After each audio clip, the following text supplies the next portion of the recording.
सबसे पहले बात करेंगे समुद्री तूफान का खतरा टलने के बाद केटी बंदर में जिंदगी मामूल पर आने लगी है। केटी बंदर के मकीन और माहीगीर अपने खाली घरों और दुकानों को पहुंचने लगे हैं। भाड़ो शहर समेत दीगर महफूज मकामात पर नकल मकानी करने वाले वापस देहात को लौटने लगे हैं। मकामी अफराद का कहना है कि बारिश के बाद रास्ते दलदली हो जाने से आमदोरफ्त में मुश्किलात का सामना है। बिपरजॉय के खतरे के पेश नजर केटी बंदर शहर को खाली कराया गया। मजीद बता रहे हैं शाहिद सिद्दीकी। जी, मैं इस वक्त केटी बंदर शहर में मौजूद हूँ। जियो न्यूज़ की टीम आज फिर केटी बंदर शहर पहुँच गई है। केटी बंदर में आज मौसम अबर आलूद है, लेकिन बारिश जो है वो बंद हो गई है। आप ये देख सकते हैं कि समंदर जो है इस वक्त पुरसुकून नज़र आ रहा है। उसमें मद्दोजज़र जो कल इसके अंदर दिखाई दे रहा था, आज वो मद्दोजज़र यहाँ दिखाई नहीं दे रहा है। जबकि आज जो केटी बंदर शहर जहाँ कल हू का आलम था, आज यहाँ पे हमें लोग नज़र आ रहे हैं। यहाँ रोड के किनारे भी लोग बैठे हुए हैं। ये करीबी गांव है, इसके अंदर भी जो है इंसानी आबादी हमें नज़र आ रही है। ख़वातीन बच्चे नज़र आ रहे हैं, यहाँ बूढ़े बुज़ुर्ग नज़र आ रहे हैं। ऐसा लगता है कि केटी बंदर शहर की जो ज़िंदगी है वो दोबारा लौट आई है। ये लोग जो बता रहे हैं कि तूफ़ान ख़त्म हो गया है, उससे मामूली नुकसान हुआ है। उनके जो किश्तियाँ थी उनको भी नुकसान पहुंचा है, लेकिन आज वो अपने घरों को वापस लौट आए हैं और अब उन्हें सिर्फ इस बात का इंतज़ार है कि उन्हें कब इजाज़त दी जाती है कि वो समंदर में शिकार के लिए जाकर अपना रोज़गार कमाएं। थरपारकर में मिठी, इस्लामकोट, डिप्लो, छाछरो, नगर पारकर समेत गिरदोनवाह में तेज़ हवाओं के साथ बारिश हो रही है। हैदराबाद में रात से जारी बारिश की वजह से बिजली की फराहमी का निज़ाम दरहम बरहम हो गया है। तफसील इस रिपोर्ट में।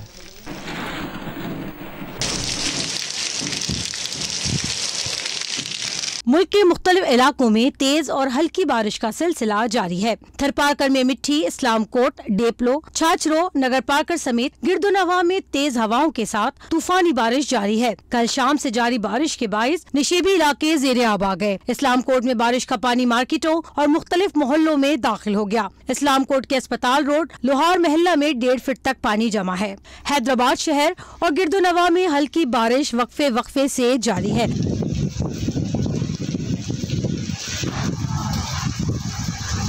हेस्को तर्जुमान के मुताबिक बारिश से 27 फीडर ट्रिप कर गए। रात भर मुख्तलिफ इलाकों में बिजली की फराहमी मुअत्तल होने से लोगों को मुश्किलात का सामना है। तर्जुमान हेस्को के मुताबिक फीडर्स की पेट्रोलिंग के बाद ही बिजली की सप्लाई बहाल की जाएगी। जामशोरो शहर और गिरदोनवाह में भी रात से वक्फे वक्फे से बारिश हो रही है। नशेबी इलाके ज़ेरे आब है। बारिश से मुतादिद इलाकों में बिजली की फराहमी भी मुअत्तल है।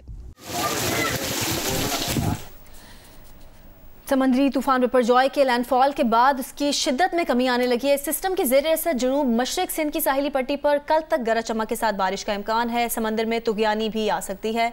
उनीबा ज़मीर शाह तफसीलात से आगाह कर रही हैं। दो दरिया से हम आपको रिपोर्ट कर रहे हैं। समंदर आज भी रफ है और कल की तरह आज भी सतह समंदर बुलंद नजर आ रही है।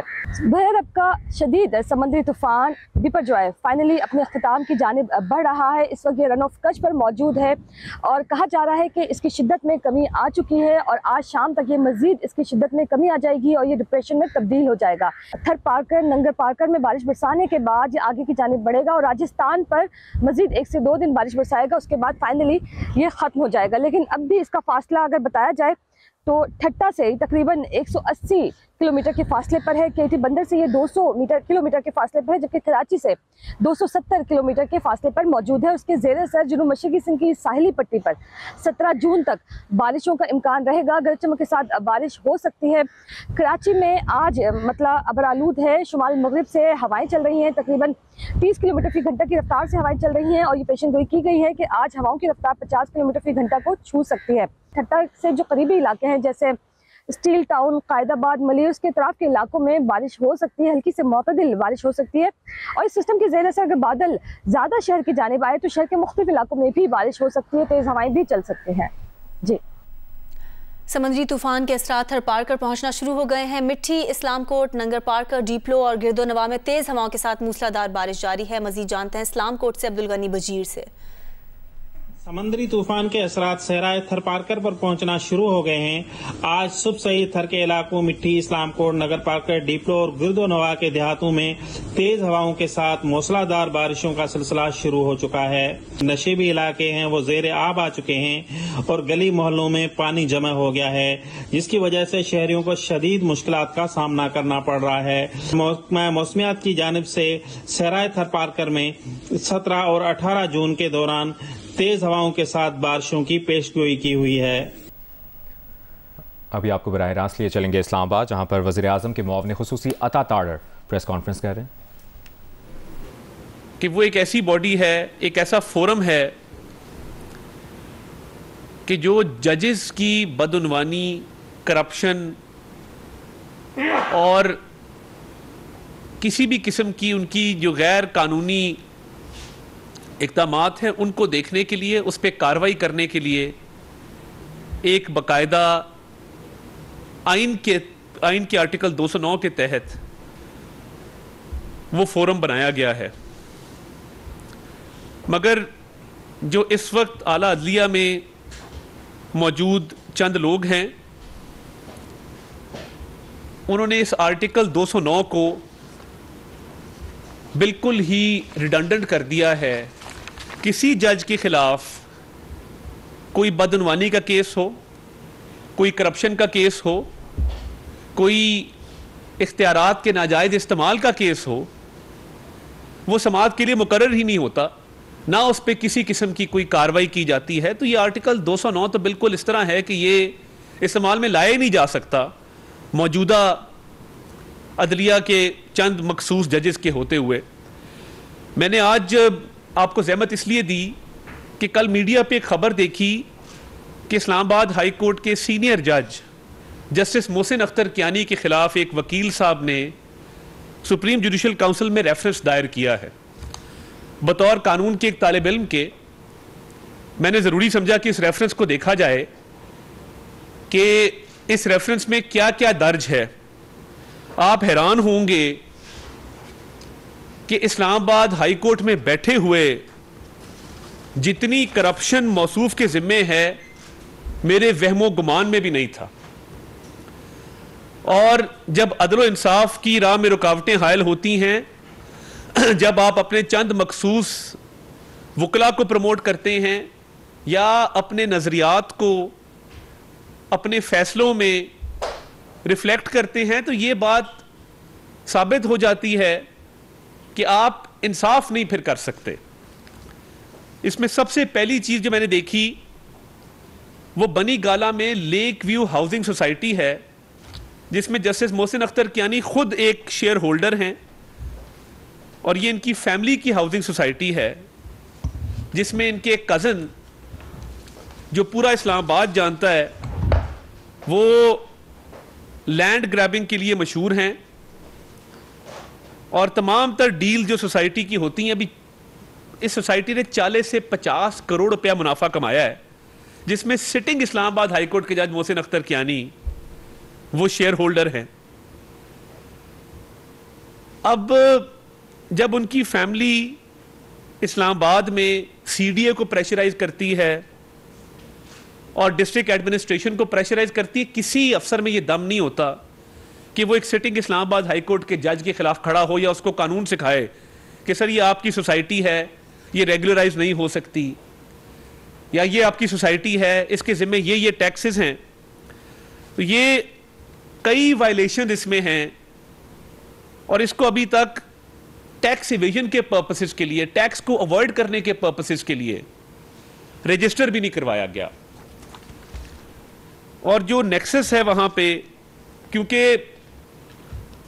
मोहसिन अख्तर कियानी साहब खुद भी ताजी खोखर साहब के भी वकील रहे हैं, पिंडी में बाकी भी जो बड़े बड़े लैंड माफियाज हैं उनके साथ इनका नेक्सस रहा है। और ये लैंड रिकॉर्ड हमारे सामने है सारा, कि ये 85 कनाल 8 मरला जमीन एनओसी के बगैर बेची गई है।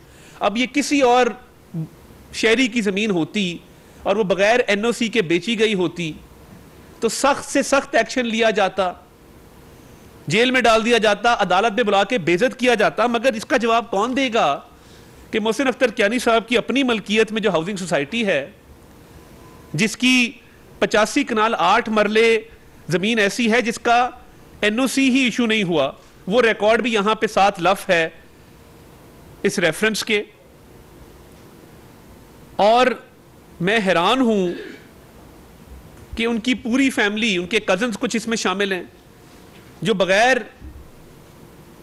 कानूनी दस्तावेजात के इस कब्जे वाले सारे मामले में मुलव्विस हैं। और ना सिर्फ ये, अगर आप असासाजात की बात करें तो जो डिक्लेयर्ड इनके फैमिली के एसेट्स हैं वो 5.6 करोड़ के शो किए गए हैं, और जो असल इसकी मालियत है वो 1.8 अरब रुपए की है। तो मैं ये समझने से कासिर हूं कि आप एहतसाब के केसेस को भी सुनते हैं, एहतसाब के केसेस में भी बैठते हैं, और आप लोगों को उनकी गैर कानूनी इक़दामात पे उसका नोटिस भी लेते हैं, उनके खिलाफ कार्रवाई भी करते हैं। तो ये जो हाउसिंग सोसाइटी है इस्लामाबाद में, और ये जो नेट वर्थ आपकी है, जो एसेट्स हैं, इसका जवाब किसने देना है और किस फोरम पे देना है? और ये जब से आप मोहसिन अख्तर कियानी साहब जज बने हैं, उनकी फैमिली के अगर आप विजिट्स बाहर के मुल्कों में देख लें तो किसी शाही खानदान के अफराद भी इतना बिजनेस क्लास में बाहर ट्रैवल नहीं करते जितनी यहां पे ट्रैवल बताई गई है। और $2,14,000 ट्रैवल एक्सपेंसेस हैं, वो सारा फैमिली का जो बाहर के दौरों पर इखराजात हैं वो यहां पर दर्ज हैं। इस रेफरेंस में जो हिडन एसेट्स हैं उस हवाले से भी दस्तावेजात लगाए गए हैं। और तमाम तबकात का जब आप एहतसाब करते हैं, किसी को सिसिलियन माफिया कहा जाता है, बगैर किसी सबूत के, बगैर किसी जवाज के, किसी को पब्लिक ऑफिस होल्डर ना होते हुए जेल भेज दिया जाता है, किसी की बेल की अपील 2-2 साल नहीं लगती। तो ये यहां पे इंसाफ कौन करेगा कि इस्लामाबाद रावलपिंडी में बैठे हुए अपनी पोजीशन का नाजायज इस्तेमाल करते हुए आपने इतने ज्यादा असासे बनाए हैं जो आपकी आमदन के साथ मुताबिकत नहीं रखते। और बतौर सिटिंग जज क्या ये जेब देते हैं कि आप किसी हाउसिंग सोसाइटी में परसेंटेज रख के उसमें मालिक बन जाएं और फिर उसकी रजिस्ट्री ना करवाएं टैक्स बचाने के लिए? और माजी में जितने भी लैंड से मुतल्लिका केसेस है उसमें आप उसकी समाअत खुद करें। अहम खबर दें आपको, सेनेट ने इलेक्शन एक्ट में तरमीम की मंजूरी दे दी है। तरमीम के मुताबिक आइन में जिस जुर्म की सजा की मुद्दत मुतय्यन नहीं, वहां नाअहली 5 साल से ज्यादा नहीं होगी। नौशीन यूसुफ हमारे साथ हैं। नौशीन, क्या है ये तरमीम?